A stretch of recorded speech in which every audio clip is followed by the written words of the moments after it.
Pito being an event in Enugu where awards were presented to many people from around the country. In this video, we'll make a step-by-step analysis of how INEC violated their own guidelines and electoral law during the presidential election. It's no longer news that INEC failed to upload presidential election results at the polling units on election day.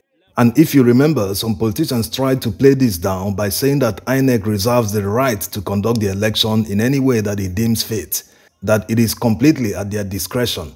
They say this because Section 50, subsection 2 of the Electoral Act 2022 says, subject to Section 63 of this Act, voting at the election and transmission of results under this Act shall be in accordance with the procedure determined by the Commission.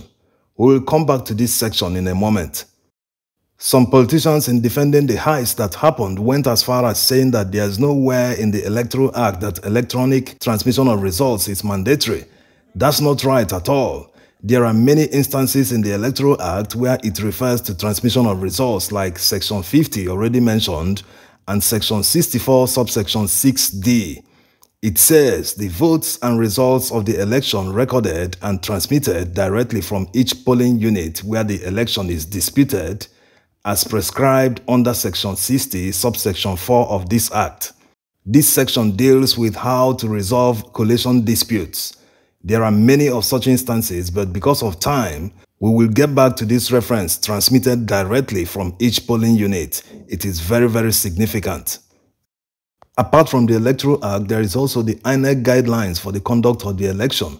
This one is one of the guidelines that INEC released before the election. It says the Commission will also upload polling unit level results, in brackets from EC8A, and the accreditation data to the INEC result viewing portal. This is also a mandatory provision of Section 50, 60, and 64 of the Electoral Act 2022. This is what accreditation data looks like. This was released by INEC to the Labour Party Guber candidate in Enugu for his challenge of the election at the Enugu Governorship Election Tribunal. You can see where it says certified true copy. More analysis on this in a moment. INEC used these guidelines to train the ad hoc staff that it employed for the conduct of the election. So going by the Electoral Act and INEC guidelines, it was a catastrophic failure on the part of INEC. Polling agents didn't upload the results to the INEC servers, which is accessed by everyone else through the IREV. This caused the election to fail immediately voting ended. The next step after the polling unit is the ward collation.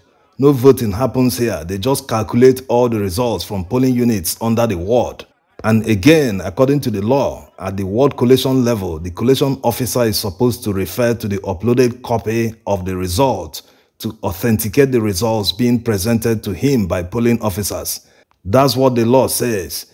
Because the copy didn't exist, no polling officer could connect to the INEC servers or upload presidential election results on election day.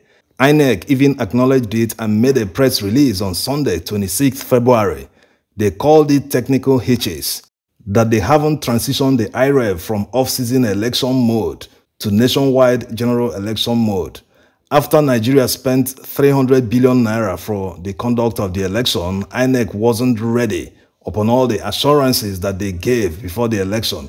Something as simple as scaling the server to accept more connections at a time. You think it's shameful? Wait till you hear INEC's response to the Labour Party's petition where they claim that everything was perfect on election day, that all polling unit results were uploaded. There's no time for this, would have explained further, but in order not to make this video too long, maybe in another video.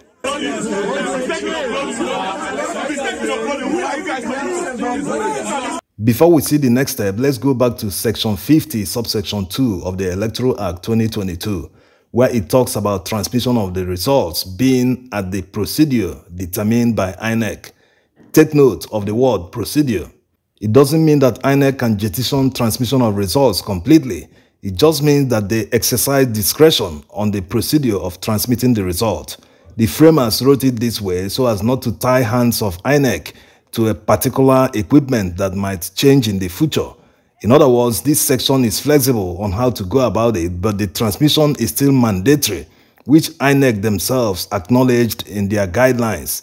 So INEC cannot run away from this. They cannot change the rule after the fact. This is in response to some of their laughable objections to the Labour Party petition, but there's no time to present all this here. Getting back to the Electoral Act saying the results must be transmitted at the polling unit immediately after vote counting. This is the main issue. If the results were not uploaded at the polling unit, it becomes invalid. That's what immediately and at the polling unit means. Yes, it becomes invalid if the upload was not done at the polling unit.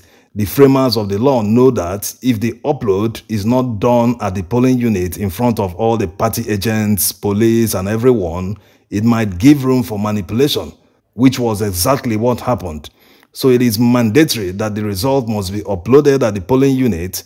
This actually renders all the results that were uploaded after the 25th February 2023 invalid, except in some places where INEC extended the polls because of non-voting or late arrival of materials and other reasons that effectively pushed the election to the next day. So the polling units involved and the results produced after can be uploaded 24 hours after the election. This also includes places where supplementary elections took place. Uploads of the polling unit results should still conform with the law. Uploads must be the same day or immediately voting ended.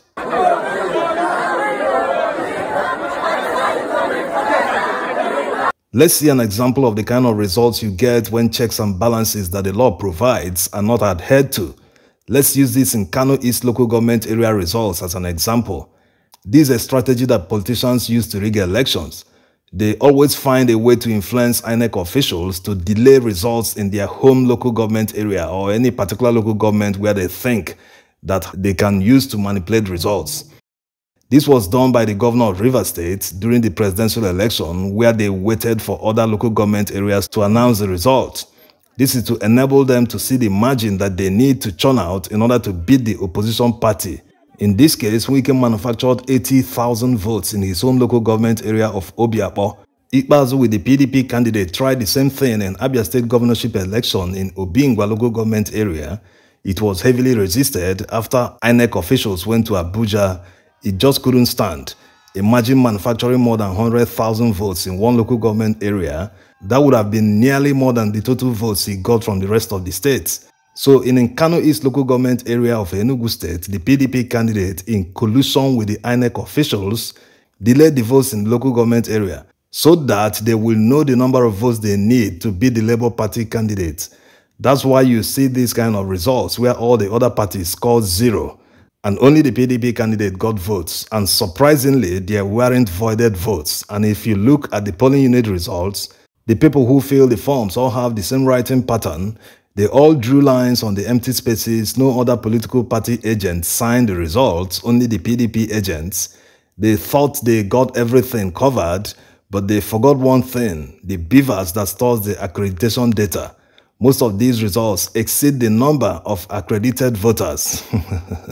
May the judges presiding over the Enugu State Election Petitions Tribunal be obedient to the laws of the Federal Republic of Nigeria and not any human being.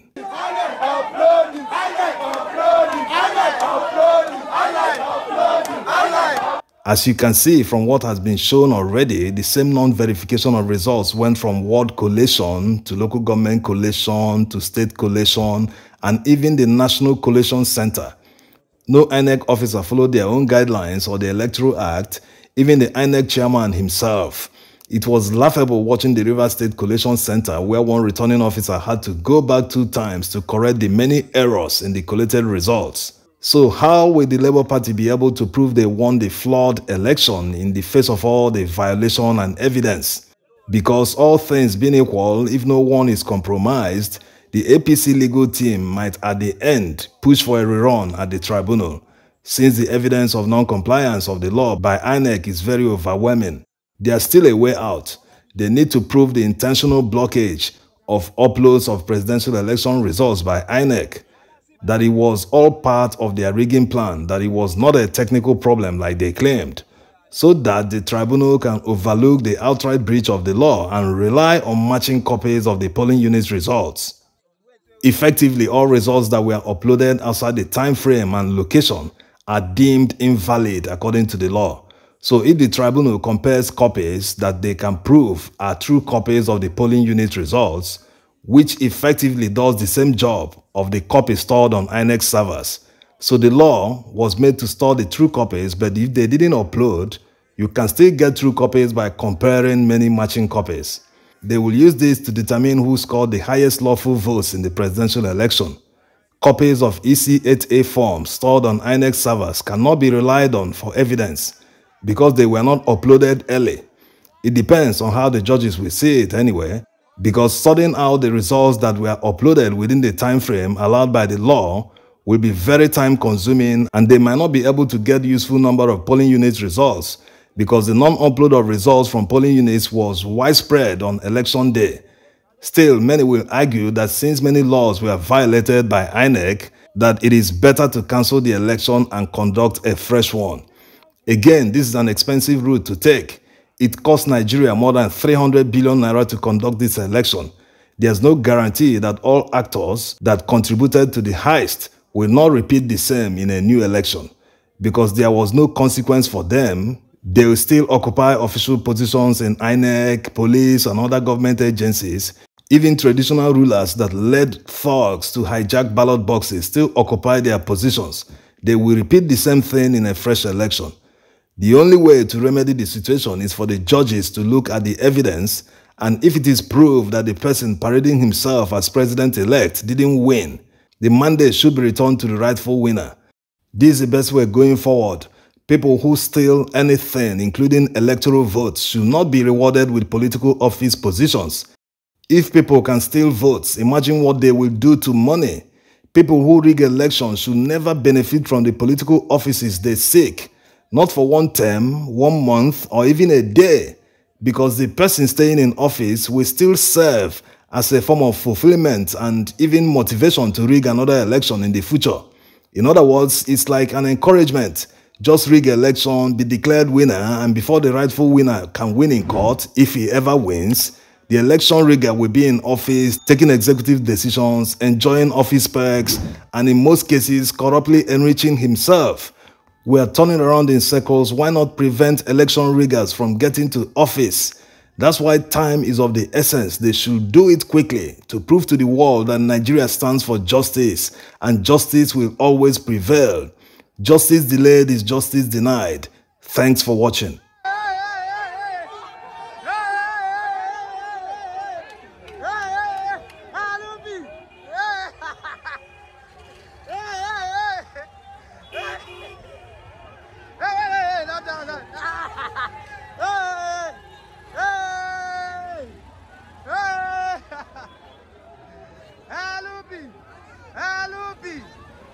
Alubi!